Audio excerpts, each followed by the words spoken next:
যদি হঠাৎ করে একদিন হারিয়ে যাই, কেউ কি খুঁজবে? হয়তো না। যদি আমার আইডি থেকে ভিডিও পোস্ট করা না হয়, কেউ কি মিস করবে? হয়তো না। ইনবক্সে মেসেজ আসবে, কিন্তু সিন হবে না, রিপ্লাই পাবে না, পরে থাকবে ওইভাবেই। কেউ কেউ হয়তো অপেক্ষায় থাকবে, এই বুঝি আসলো অনলাইনে। আবার কেউ কেউ হয়তো টেরও পাবে না, কেউ একজন নেই, কেউ একজন হারিয়ে গেছে। হঠাৎ একটা সময় কারোর হয়তো মনে পড়বে, কে জানি আর নেই। কষ্ট করে নামটা সার্চ করবে, পুরনো ভিডিওগুলো দেখবে, আর ভাববে হুট করে কোথায় চলে গেল।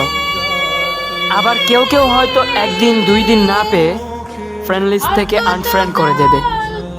যখন আমি থাকবো না, তখন আমার স্মৃতি কারোর মনে পড়বে, হয়তো পড়বে, আবার হয়তো পড়বে না। তবে হারাতে হবে, হারাতে হয়।